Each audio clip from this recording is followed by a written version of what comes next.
What's going on, y'all? Welcome to this month's State of the Bay. This is your premier information for all things fishing around the Mobile Bay and surrounding areas.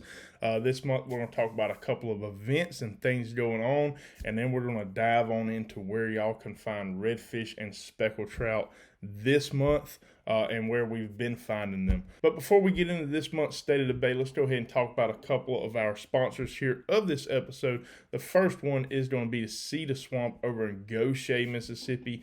I personally use Cedar Swamp for all of my tackle needs. They also carry the hoodwink, so y'all seen us catching a lot of fish over there. They're one of two tackle shops that do carry our baits. But they also have reel services provided, tough boots, apparel, rods, reels, you name it, they got it. They also have a lot of stuff that you cannot find anywhere else. Rocky Brooks is the owner of Cedar Swamp. He is a pretty good angler here on the Gulf Coast, and he buys what works for our area. So if you're looking for bait and tackle, head over to Cedar Swamp and let them know we sent you. Our next sponsor is Taylor CPA. Tax season is upon us, and with that, you're going to need to have somebody to sort out your taxes. I have personally used Taylor CPA for years, and they do handle businesses all along the Gulf Coast from Texas to Florida. So if you have a business or you need your personal taxes done, be sure to head over to Taylor CPA. Let them know Southern Salt sent you, and have your taxes squared away this tax season. All right, so getting into the events, January 1 kicks off one of the largest kayak fishing events here on the Gulf Coast, and that is going to be the Mobile Bay Kayak Fishing Association's Angler of the Year. If you kayak fish and you're anywhere around Mississippi, Florida, or Alabama, be sure to check out the Mobile Bay Kayak Fishing Association. There are a lot of fun events that happens there. Like I said, AOY just kicked off. It's a 10-month long tournament, so if you're looking to compete, jump in on that. And also, you don't have to live in Mobile. A lot of the events and tournaments are CPR, and they allow you to fish anywhere along Mississippi, some into Louisiana, and also into Florida. So check out their boundaries, check out the Mobile Bay Kayak Fishing Association. That is the first event that I have here on the schedule. Second event is going to be an invite-only event, and that is the Winter Classic, hosted by Patrick Garmison. This is one of the largest speckled trout tournaments on the Gulf Coast. It's invite only, so you have to get invited to fish this, but I believe it's a 2-day speckled trout event. So should be a pretty good time there. I did receive an invite, and we're going to see. Maybe if I can find a good partner this year and hop on somebody's boat, you might see us fishing this event. I do definitely want to jump in it. Should be a good one. All right, so getting into the meat and potatoes of why most of y'all are all here, we're going to talk about where to find speckled trout and redfish right now for the month of January.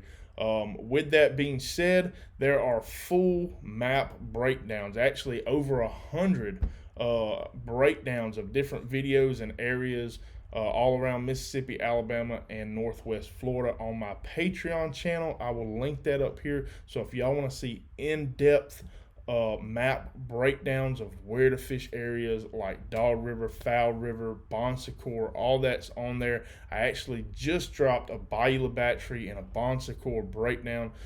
So a lot of good information. Like I said, over 100 videos on our Patreon channel. But getting into speckled trout and where y'all can find them this month.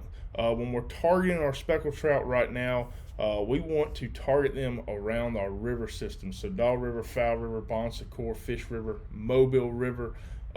Not saying you can't find speckled trout around Mobile Bay and down around on the islands and Fort Morgans, but if you're specifically looking for speckled trout, I would stick to my rivers.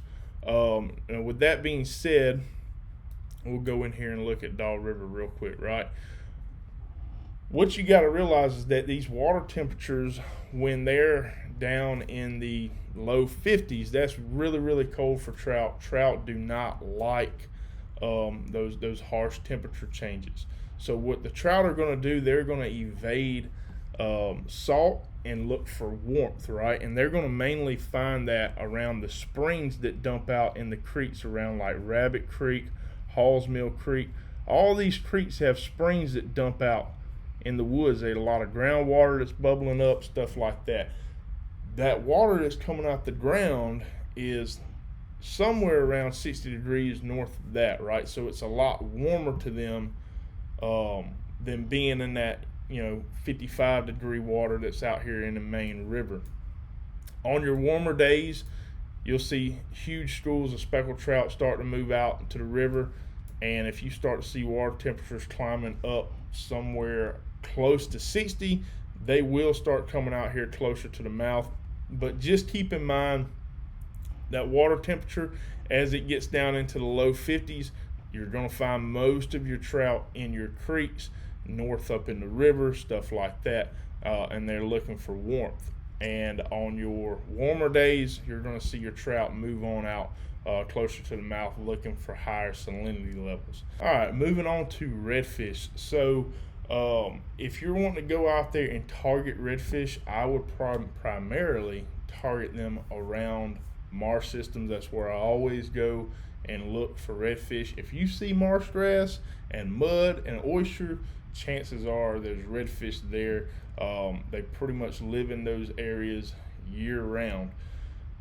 However, in the summer months when it's warm, there's less oxygen in the back of the creeks, and those redfish are mainly out in the main deeper channels with a lot of water flow, a lot of current. Well, when it gets colder, cold kills off the algae. There's a lot more oxygen in the back of these creeks, and these redfish will really push up deep in these creeks and start to root around those areas looking for crabs, shrimp, bait fish, and things like that.